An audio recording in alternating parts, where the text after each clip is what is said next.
어렸을 때 고속버스 터미널 상층에 올라가면 컴퓨터 부품을 파는 매장들이 모여 있었습니다.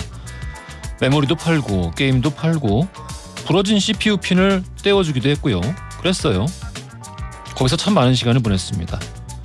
20살 이후에는 자연스럽게 용산 전자상가를 찾게 되었는데요. 전자부품을 파는 상가 여러 동이 그렇게 붙어서 단지가 형성되어 있다는 게 참 멋져 보였습니다. 거기 있는 것 자체가 너무 좋은데 일할 시간을 쪼개 찾아와야 하는 게 너무 피곤해서 방학 동안에는 아예 주간 아르바이트 자리를 구했습니다. 총판과 매장, 또 매장과 매장 사이에 수레를 끌고 다니면서 화물을 옮기는 일이었는데요. 제 눈에 전자상가는 상가가 아니라 숲처럼 보였습니다. 생명으로 가득했습니다. 굴다리에서 또 지하철역에서 상가 거리를 향해 쏟아져 나오는 사람들은 저마다 부푼 마음을 감추지 못했고 그걸 바라보는 것 자체가 장관이었습니다. 졸업을 하고 취업을 하면서 자연스럽게 용산과는 멀어졌는데요. 이 전자상가로부터 사람들의 신뢰가 떠나가기 시작한 것도 묘하게 그 즈음이었던 것 같습니다. 인터넷 최저가 사이트가 부상하면서 보다 합리적으로 소비하려는 이들은 늘어났는데 전자상가의 일부 상인들은 비전을 가지고 미래를 도모하는 대신 공공연한 가격 담합과 바가지로 구설수를 샀습니다. 최근 일이죠. 특정 그래픽카드가 해외 출시가에 비해서 지나치게 높은 가격으로 시장에 등장하면서 불만이 폭발했는데요. 결국 공식 수입사가 중간 유통 단계를 건너뛰고 온라인으로 직접 공급하는 방식을 택하게 됐습니다. 전자상가의 활기는 앞으로 더 줄어들겠죠. 생각을 하면 쓸쓸하지만 당연한 결과라는 생각을 지울 수가 없습니다. 제가 웃고 울고 땀 흘리며 목격했던 전자상가의 힘은 그곳을 찾는 사람들의 부푼 마음으로부터 나오는 것이었습니다. 마음으로 가득한 숲으로부터 마음이 떠나가면 남는 건 바랜 기억뿐입니다. 10월 13일 화요일 허지웅쇼 출발합니다.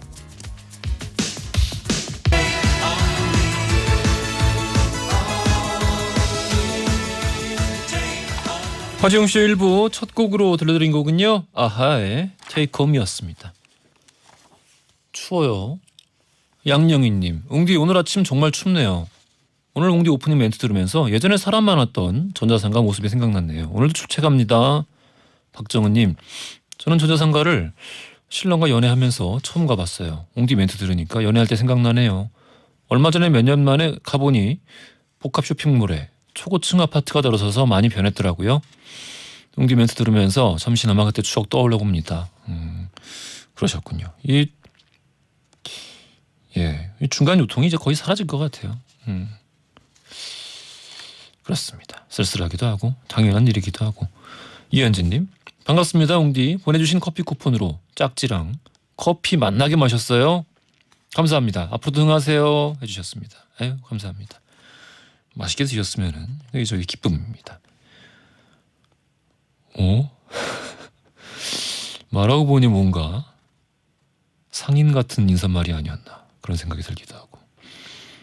언제나 여러분의 다양한 사연들 기다리고 있습니다. 짧은 건 50원, 긴 건 100원이 드는 문자 샵 1035나 무료인 골라 또는 허지웅쇼 홈페이지에 사연을 남겨주십시오. 추첨 통해서 청소 이사 전문 영국 크리네스 필터 샤워기, 문서서식 사이트 예스폼에서 문서서식 이용권, 쫀득하게 씹고 풀자 바카스맛 젤리 신맛을 비롯한 다양한 선물 보내드리고 있습니다. 요즘 커피 쿠폰도 막 드리고 있죠. 자, 청취율 조사 기간 여러분이 바로 허지웅쇼 홍보대사입니다. 11시엔 뭐라고요? 무조건 허지웅쇼 외쳐주시고요. 자, 화요일은 역사 이야기 나눠보는 날입니다. 히스토리 월드 야사의 달인 썬킴 교수님, 역사 여행 전문가 박광일 작가님 모시고 오늘은 역사 속 왕릉에 대해서 이야기 나눠보겠습니다.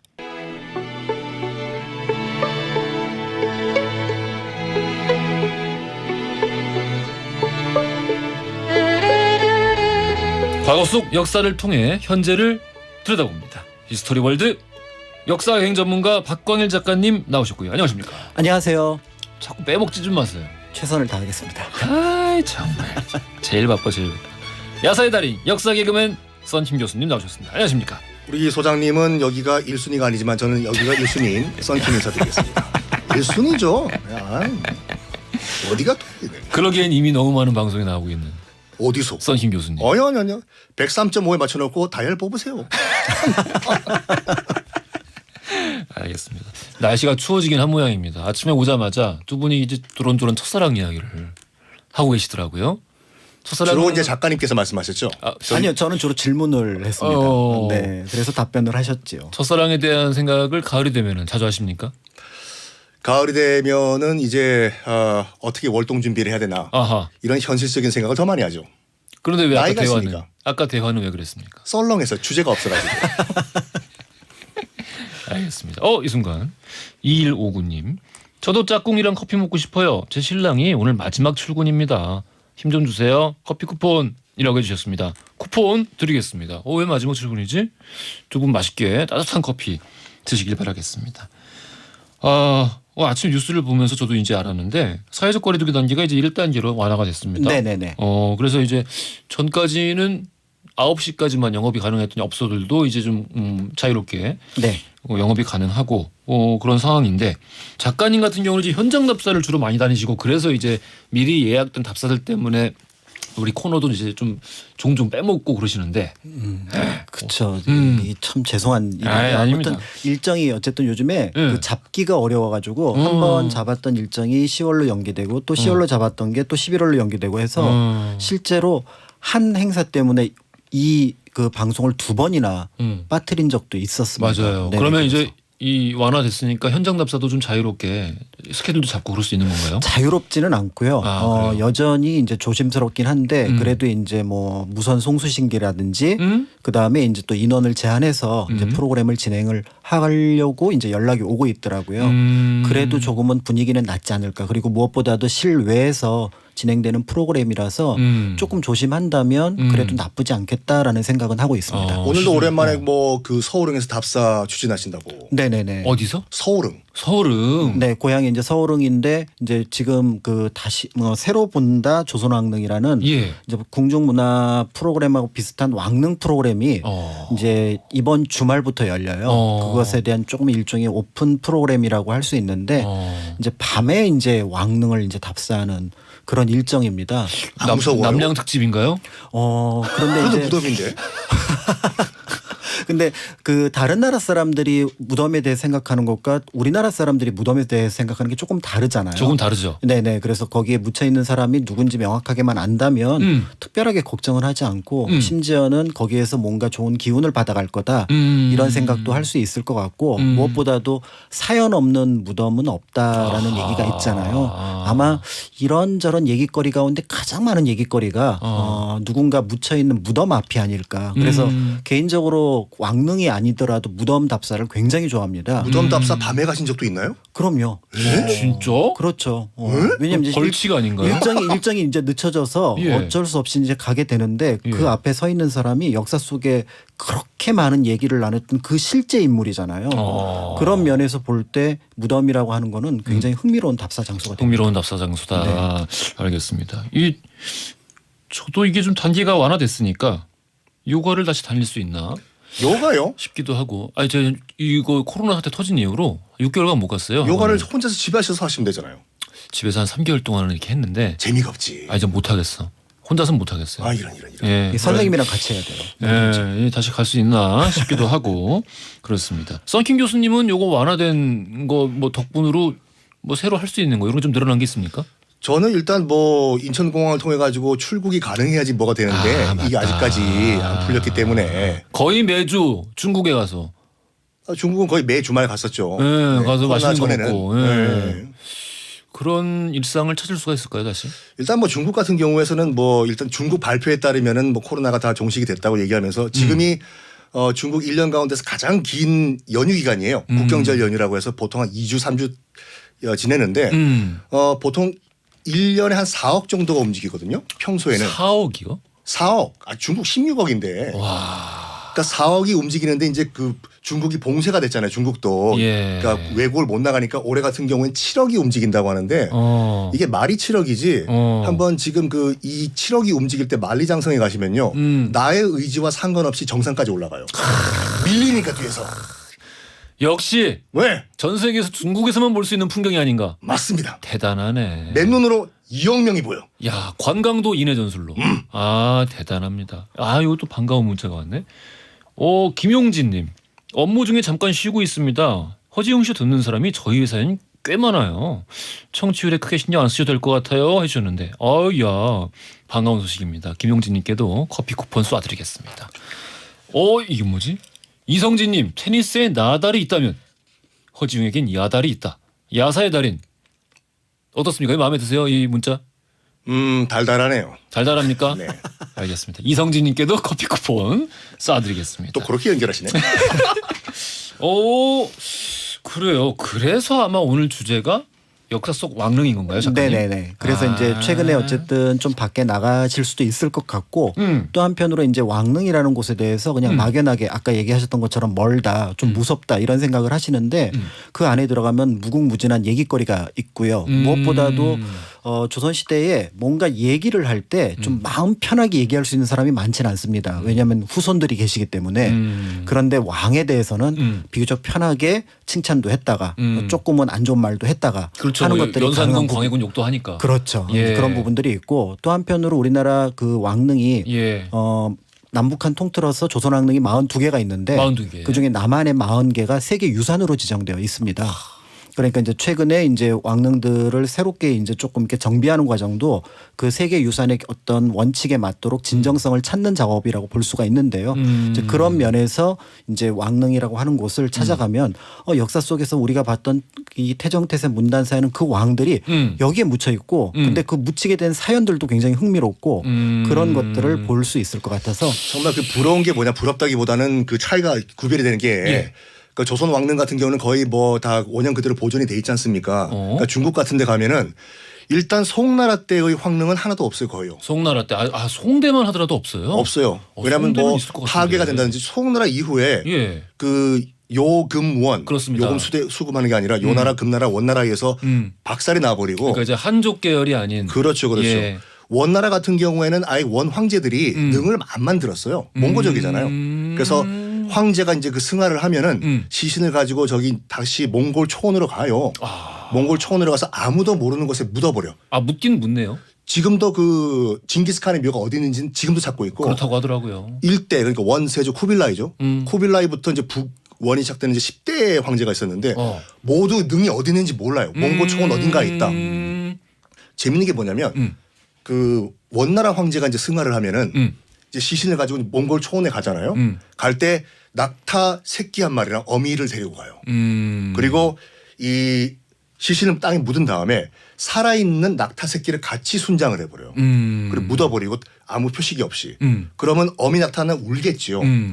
그리고 내년에 제사를 딱 한 번 지냈는데 자기들도 황제가 어디 묻혀 있는지 모르는 거예요. 어허. 그래서 그때 끌고 왔던 어미 낙타를 끌고 와가지고 그걸 근처를 돌아보게 만들어. 어느 한 지점에서 꺼이 울겠죠 낙타가. 낙타가 꺼이꺼이 우나요? 뻥인가? 거기 우는 그 자리가 예. 황제가 묻힌 자리예요. 그래. 그러니까 거기서 한 번 딱 1년 제사를 지내고 어미 낙타도 죽여버려요. 그럼 아무도 모르는 거야. 근데 희한한 게 난 몽골 정도 되면은 안 묻고 이를테면 저 북두 신권의 라우우처럼 라우우 마지막 대사 있지 않습니까? 나 라우우는 인간의 손을 빌려 죽지 않는다. 하면서 손을 피리치처럼 하늘로 푹 올리니까 번개가 쳐서 스스로를 화장시키는. 지금 역사와 신화를 헷갈리지. 그러니까 묻기는 다 묻네요. 그러니까 묻긴 묻죠. 예. 그리고 또 뭐 나중에 말씀드리겠지만 명나라 때 청나라 때 그런 그 황릉 같은 경우에는 명나라 때 명 13릉이라고 있는데 그건 약간 보존이 돼 있는데 청나라의 그 총 9명의 황제의 무덤이 베이징 주변에 있거든요. 다 박살났어요. 싹 다 독을 대고. 그거는 뭐 저 홍위병들 때 그 문화혁명 때인가요? 아니요. 그 1911년 그 신해혁명 터지고 난 신해혁명 다음에 때. 이 만주족들 황제들의 무덤이기 때문에 우리 한족들은 지킬 의무가 없다. 그래서 1911년부터 1928년 그 장개석이 대충 그 중국 통일한 그 시기 10몇 년 사이에 대충 통일했단 말이 왜 이렇게 웃기냐? 완전 박살나. 다 독을 대요. 그랬구나. 그렇지만 우리 조선 왕릉은 다 보존이 돼 있잖아요. 그렇죠. 우리는 이제 무덤에 대한 생각 자체가 조금 다르기도 하고요. 예. 무엇보다도 우리나라 조선 왕릉의 장점 가운데 하나가 도굴해서 가져갈 물건이 없습니다. 왜 그래도 선릉은 왜군들이 와가지고 다 털어가지. 그러니까 털었죠. 근데 선릉 왜 손을 더 안 댄 이유가 예. 파봤더니 이제 거의 명기라 그래가지고 소꿉장난할 것 같은 조그만 그릇 몇 개. 예. 그 다음에 이제 그 왕의 내력을 정리한 뭐 책 정도. 그러니까 그게 뭐 옥으로 돼 있다 그러지만 그렇게 비싼 건 아니고요. 그러니까 결국은 이 무덤을 생각보다 힘들게 도구를 했는데 막상 가져갈 게 없다라는 소문이 퍼지게 되면서 한편으로는 우리가 얘기하는 이제 장자에 나오는 무용지용 그러니까 쓸모가 없다고 생각하지만 그것 덕분에 남아있게 되는 그러니까 그런 것들하고 관련이 있지 않을까 이렇게도 볼 수가 있는 거죠. 아니 근데 이게 뭐 영화를 봐도 그렇고 소설을 봐도 그렇고 그 역사 속의 모든 것, 전 세계적인 왕릉들은 대부분 그 보물 때문에 그렇죠. 보물과 저주 때문에 유명해진 뭐 투탕카멘부터 해가지고 그렇죠. 그런 것들이 있는데 이제 우리나라 같은 경우는 그러니까 애초에 좀 보물이 적다. 그렇습니다. 그래서 조선 왕릉은 제약 사항이 굉장히 많은데요.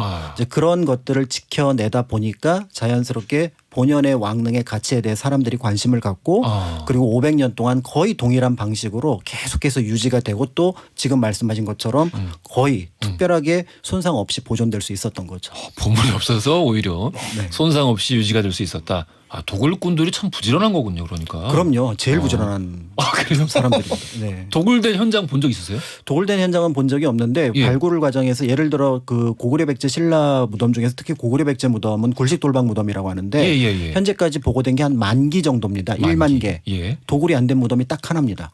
무령왕릉. 아, 무령왕릉. 네, 왜 근데 거기는 왜? 거기는 무덤이 있는 줄 몰랐어요. 우연히 하수도 공사하다가 발견했죠. 네, 우연히 그 6호분이라고 하는 무덤을 야, 영화 같다. 예, 그 비가 오는데 물길을 내다가 여기 돌이 걸리면 안 되는데 하면서 걸려서 71년에 발굴한 게 무령왕릉이거든요. 무령왕릉에는 보물이 좀 있었습니까? 그럼요. 거기서 나오는 것만 한 4만 점의 유물이 나왔고요. 이야. 거기서 국보가 12개가 지정이 됐습니다. 이야. 우리나라 국보가 300개거든요. 예. 아무리 봐도 제가 문영왕에 음. 그 이제 그 전생의 문영왕이 아니었나 생각되는 게 본인이 전생의 무령왕이었다고요? 왜냐하면 그 왕릉이 예. 발굴된 날 있죠. 그 바로 다음 날 제가 태어났어요. 그날 태어나신 분들은 네? 그날 태어나신 분들도 있을 거예요. 아 그렇네. 뭔 소린지. 돌발 퀴즈 드리겠습니다. 자, 지난주 금요일 뭐였죠? 한글날이었죠. 6년여간의 복원과 정비를 마무리한 세종대왕릉이 모습을 드러내는데요. 세종대왕릉은 원래 광주 헌릉 옆, 지금으로 따지면 서울 서초구 내곡동 인근에 있다가 터가 좀 좋지 않다라는 이유로 현재 위치인 이곳으로 1469년에 옮겨졌는데요. 세종대왕릉이 지금 있는 이곳은 어디일까요? 보기 드립니다. 1번 여주, 2번 파주, 3번 경주. 힌트 주세요. 오늘 좀 난이도 있네요. 이제 여러분들 이번 주까지 모르는 서울 전화번호 02가 오면 받으셔야 되겠죠. 그렇죠. 받으셔가지고 여러분들의 사랑을 보여주! 희망을 보여주! 그래서 뭐라고 얘기하라고? 11시엔 무조건? 허중쇼! 사랑을 보여주! 예. 보여주. 알겠습니다. 이 정도면 힌트가 되지 않았을까? 그럴 것 같은데요. 예. 알겠습니다. 정답 아시는 분들 짧은 건 50원, 긴 건 100원이 드는 문자 샵 1035나 무료인 고릴라로 보내주시면 추첨 통해서 선물 보내드리겠습니다. 유주의 시크릿 듣고 와서 2부에서 여주요? 이야기 이어가겠습니다. 유주. 허지용 쇼.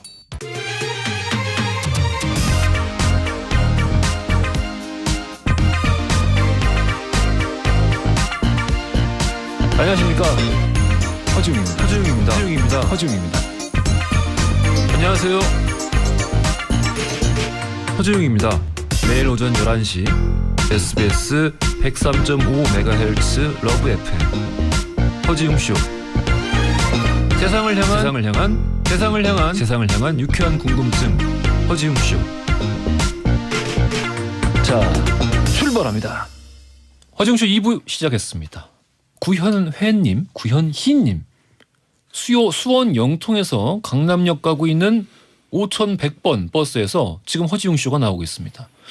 구현희님 커피 드리고요.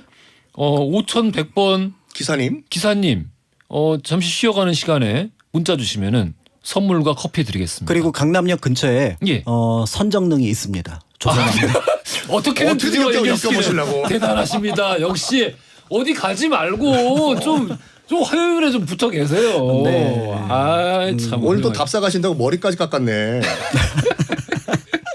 그렇습니다. 자, 그러면은 우리 조선왕릉 이야기를 좀 해봐야 될 것 같아요. 네, 그 조선왕릉에서 이제 많은 분들이 가장 첫 번째 답사 장소로 꼽는 곳이 태조 이성계의 무덤인 동구릉에 있는 건원릉입니다. 그런데 이제 건원릉을 생각하면서 이제 궁금한 것들이 이제 생길 수도 있을 것 같아요. 왜냐하면 조선 왕릉은 거의 대부분 특별한 경우가 아니면 왕과 왕비가 같이 묻혀 있습니다.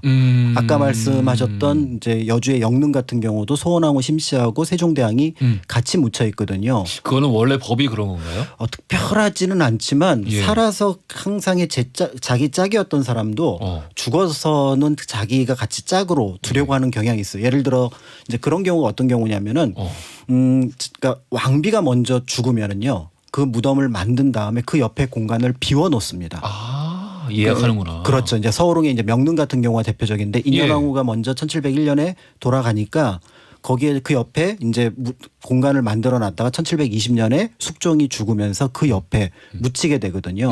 이거는 이미 이제 그 세종대왕도 그런 방식을 썼던 거죠. 근데 그 조선시대 왕들도 네.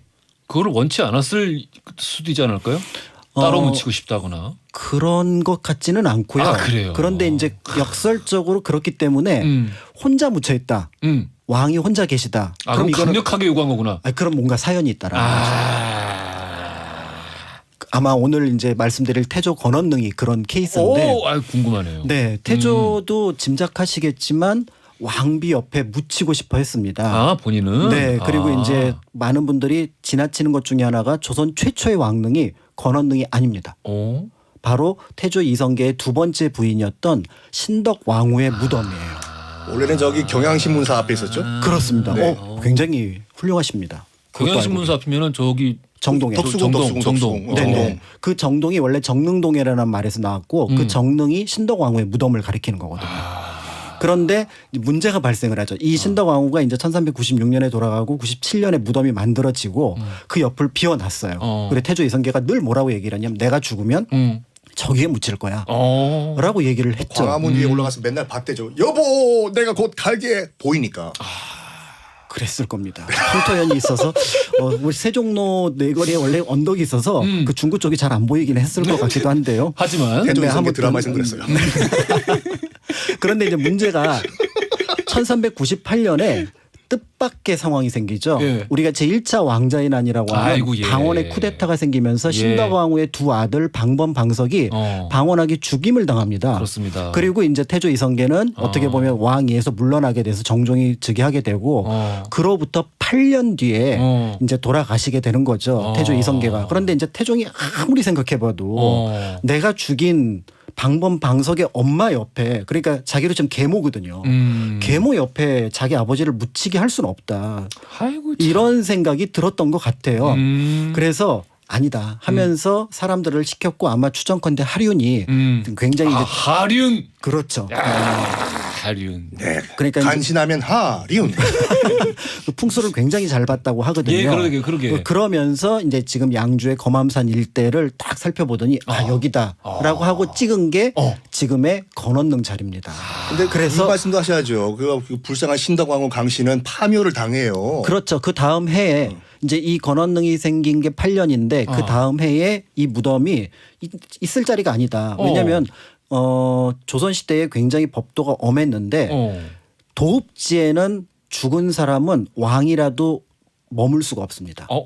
왜냐하면 공간이 좁기 때문에 거기다 공간이 왕릉 좁으니까. 몇 개 만들면 그러면 거기 공간을 쓸 수가 없어요. 왕릉은 또 이제 오죽 크니까. 그렇죠. 그래서 결국은 그게 지금 옮겨간 게 성북구의 정릉이 되는데 아무튼 이제 이렇게 되니까 굉장히 이제 태종으로 볼 때는 어떤 의미에서 보면은 참 좀 그 냉정한 아들이 되는 거잖아요. 그리고 아버지의 뜻도 어긴 아들이 되는 거고.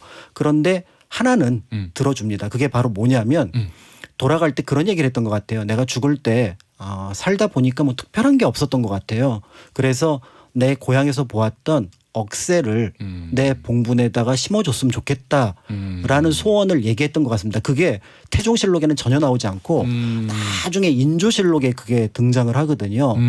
그래서 지금 여러분들이 건원릉에 가시면 다른 무덤과는 다르게 억새가 가을 바람에 흩날리는 거를 보실 수가 있습니다. 근데 이거 그 너무 좋은데 그 얘기가. 이방원이 그러니까 아니 태종이 그 죽을 때 그런 얘기를 했다고요? 태조 이성계가 네. 아 태조 이성. 아니 근데 방금 태종이 태조가 죽으면서 어. 예 그래서 이제 자기 그 두 번째 부인 옆에 묻히고 그다음에 자기 봉분에는 억새를 심어달라 그랬는데 하나는 들어주지 않고 하나는 태종이 이제 들어주었다. 태종이 들어줬다. 그 이방원이 그 정말 자기가 그렇게 미워했던 신덕방공 강씨 계모죠.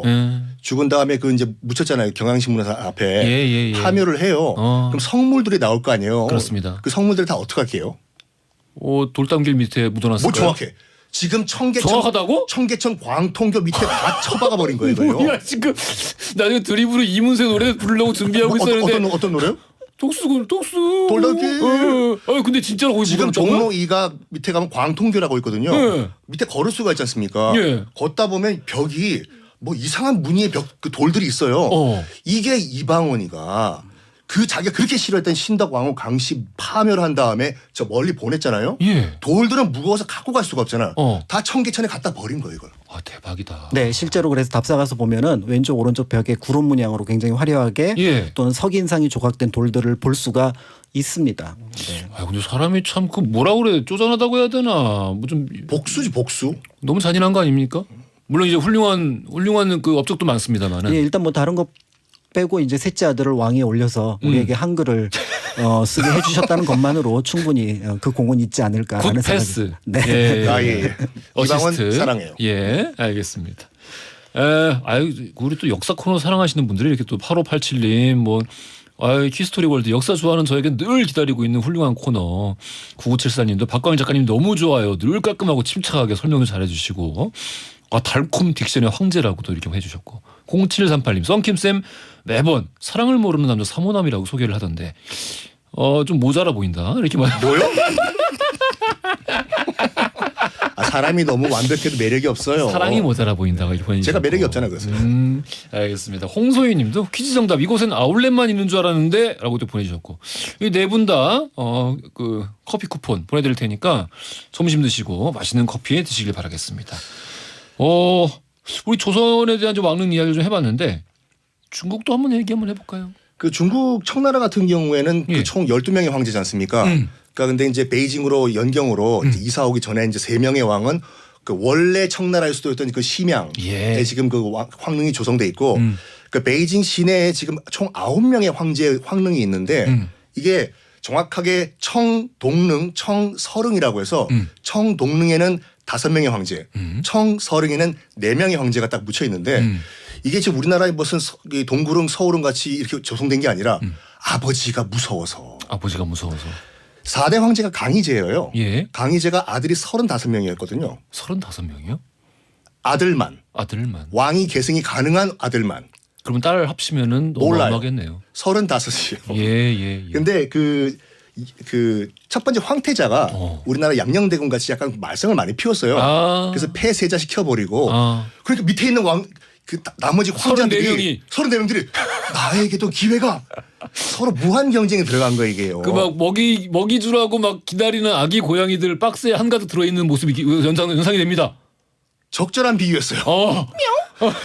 그래가지고 이 34명이 경쟁을 하는데 예. 그 당시 청나라의 황제의 계승을 어떻게 했냐면 죽기 전에 야 다음 황제 네가 해 꼴까닥 이 아니라 밀서제도라고 해서 밀지 지금 중국 자금성에 가면은 건청궁이라고 건청궁 있는데 네. 그 위에 석가래 위에 예. 밀서를 꽂아놔요. 나 죽으면 저거 꺼내보라고. 황제가 승하신 다음에 꺼내보면 다음 황제 이름이 적혀 있는 거예요. 보물찾기 같은 건가요? 그렇지. 어. 확실하진 않지만 예. 그 다음 황제가 이제 옹정제라는 황제인데 옹정제. 5대 황제. 옹정제가 이 경쟁을 할 때 몰래 위조했다는 얘기가 있어요. 그래가지고 자기가 이제 황제가 된 다음에 옹정제가 피해 숙청을 해요. 형제들을. 33명을 뭐 숙청을 하고 죽이고 난리가 나요. 아이고. 그러다 보니까 그 중국 청나라 같은 경우에는 조선 같은 경우는 왕이 죽고 난 다음에 능을 만들잖아요. 그렇습니다. 그러니까 명나라나 청나라는 왕이 살아 있을 때 공사를 시작해요. 파라오 같네. 그렇죠. 예. 규모가 워낙에 크고 기간이 한 10년, 20년 걸리니까. 그러니까 신도라고 있지 않습니까? 예. 그 신이 걸어가는 길이라고 예. 해서 중국 명나라 청나라의 신도 같은 경우에는 몇백 미터가 아니라 보통 4km, 5km예요. 그걸 걸어가야 돼 이렇게. 이걸 만드는데 그 당시만 하더라도 그 청나라의 모든 황제들은 청동릉이라고 베이징 동쪽에 이제 조성이 돼 있었거든요. 아버지 보기가 겁나는 거예요. 나는 동쪽에 묻히기 싫다고. 아니 그 자기는 그 위조를 해서 된 것도 거기에 더해서 형제들까지 죽였으니. 죽였으니까 아버지에서 최대한 멀리 난 능을 만들겠다. 그래서 정확하게 반대 지점 청서릉 100km가 떨어져 있거든요. 100km요? 네. 거기에 난 묻어달라 해서 자기 혼자 묻히긴 또 외롭잖아요. 그래서 앞으로 내가 명령을 내리겠다. 왔다 갔다 해라. 왔다 갔다 하라고요? 한 명은 저기 묻히면 동쪽에, 그 다음은 서쪽에 묻히고 왔다 갔다 해서 5명, 4명 이렇게 묻혀주세요. 근데 그게 다 독을 당했어요. 근데 그 청나라 그 황릉의 구조가 어떻게 되냐면 일단은 그 용은전이라고 해서 융은전. 높일 융자에 은혜 은자 융은전 제사를 지내는 그 누각을 지나가요. 예. 그런 다음에 아무것도 없고 이제 봉불이 나오고 예. 명나라 청나라 그 중국 황제들의 그 능의 특징이 뭐냐면 다 지하 궁전이에요. 지하 궁전. 위에는 볼 거 없어요. 일단 지하로 내려가면은 융은전 지난 다음에 전전이 나와요. 그 앞에 있는 전전. 예. 가다 보면 중전. 그다음에 좌우 배전 나온 다음에 맨 마지막에 후전이 나오는데 거기에 석곽묘가 있어요. 그러니까 어떻게 보면 도굴하기 너무 좋은 시스템이에요. 들어가면 그냥 도시인데 다 털어 나오면 되는 거예요. 지금 거의 다 싹 다 털려가지고 그냥 형태만 남아있죠. 다 도굴되었다. 다 도굴됐어요. 그러니까 조선 왕릉이 사실은 도굴이 안 되는 이유 중에 하나가 보물이 아까 좀 적다고. 보물이 없기도 하지만 한편으로는 이게 도굴하는 게 생각보다 규모에 비해서는 어렵습니다. 그러니까 규모에 비해서 어렵다. 예, 무덤의 능침이 그렇게 크지는 않잖아요. 독화살 같은 게 혹시 그런 건 없습니다. 진주왕릉에 굴러오는 큰 돌무더기 그런 것도 없습니다. 정말요? 네. 그래서 인디아나 존스를 생각하고 사학과에 온 친구들이 우리나라 답사를 하면서는 조금 실망을 하는 편이긴 하죠. 예. 재밌겠다고 영화로 만들면 세종의 영릉을 만약에 도굴한 영화를 만들었으면 예. 한글 퀴즈. 그게 한글 퀴즈라니 기억니은 비글 표창이 날아가는 거야. 기억 받아 파 니은 파. 그래요. 네. 그럼 조선왕릉에 대한 또 재밌는 이야기가 있을까요? 일단은 뭐 조선왕릉 아까 구조만 조금 더 얘기를 드린다면 예. 이제 그 세조 이전에는 석실을 만들었는데 사실은 이것도 굉장히 많은 노력이 들어갔어요.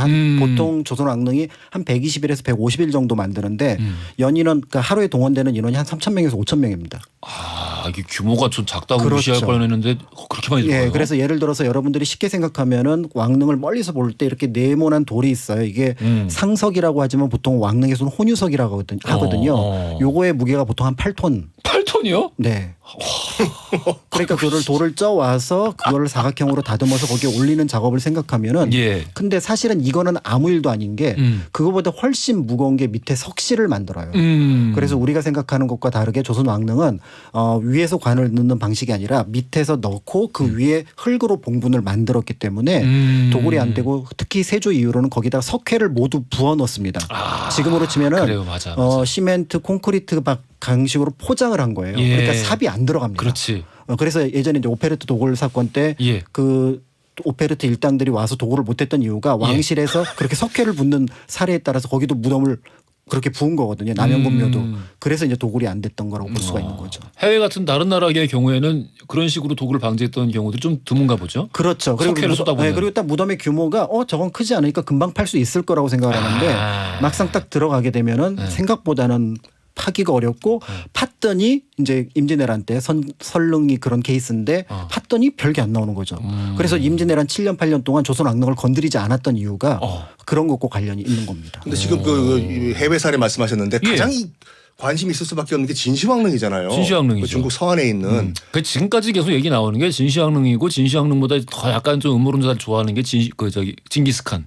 그러니까 징기스칸의 두 가지 무덤. 묘는 지금 중국 정부에서 그 내몽고 외몽고가 있잖아요. 외몽고는 그 몽고민주공화국이고 내몽고는 지금 중국 자치구고 중국 인민정부에서 찾았다고요? 내몽고 중국 땅 안에서 그 조성을 한 도시가 있어요. 그것만 보러 가는 그 관광 도시인데 이 우리가 무슨 진시황릉 가면 독화살이 날라오고 수은으로 만들어진 바다가 있고 그렇습니다. 이게 무슨 신화가 아니라 정말로 사마천이 쓴 사기에 나와 있어요. 사기에.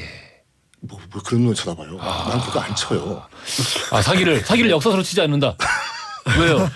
그런데 여산이라고 말 그대로 산이에요. 그 진시황릉 앞에 가면 이게 웬 산인가 싶은데 그 산 밑에 그 사마천이 수은으로 만든 바다가 있고 음. 독화살이 날라오고 뭐 별의별 시스템이 다 돼 있다. 그거 왜 그거 무시해? 사마천 얼마나 훌륭하신 분인데. 그러니까요. 그래서 중국 인민정부에서 한 10년 전인가 한번 테스트를 해봤는데 정말 여산 주변에 그 수은 농도가 다른 데보다 10배가 높은 거예요. 이게요. 그래서 시체에서 흘러나온 거 아닐까요? 수은의 바다를 만들었다는 그러니까. 기록이 나와 있어요. 그래서 뭐 중국 정부는 아직까지 우리가 이걸 개발할 능력이 없기 때문에 후손을 위해서 남겨둔다라고 말을 하지만 실제로는 감히 이거를 파다가 정말로 사마천의 사기가 맞으면은 큰일 나잖아요. 근데 저는 그 참 이해도 가는 게 한편으로는 이게 중세도 아니고 고대잖아요. 네. 고대 시대에 그 참 수은 그거 겉으로 보기 얼마나 예쁩니까? 그 빛 받으면은 장난 아니에요. 그렇죠. 그거 먹으면은 불로장생할 수 있다라는 말 믿을 수 있어요. 진시황이 그걸 불로장생 약으로 마셨다니까요. 그러니까요. 수은을. 예. 믿을 수 있었을 것 같다라는 생각이 들기도 합니다. 또 아까 이제 계속 하고 있던 네. 조선 이야기. 조선 왕릉 중에서 좀 특별한 왕릉 하나를 얘기를 할 것 같은데요. 왕이 아니었는데 왕이 된 인물이 있습니다. 조선시대 기준으로 바로 단종의 무덤이에요. 단종. 네, 너무 그래서 불쌍해. 네, 그래서 17의 생을 마감했던 인물인데요. 예.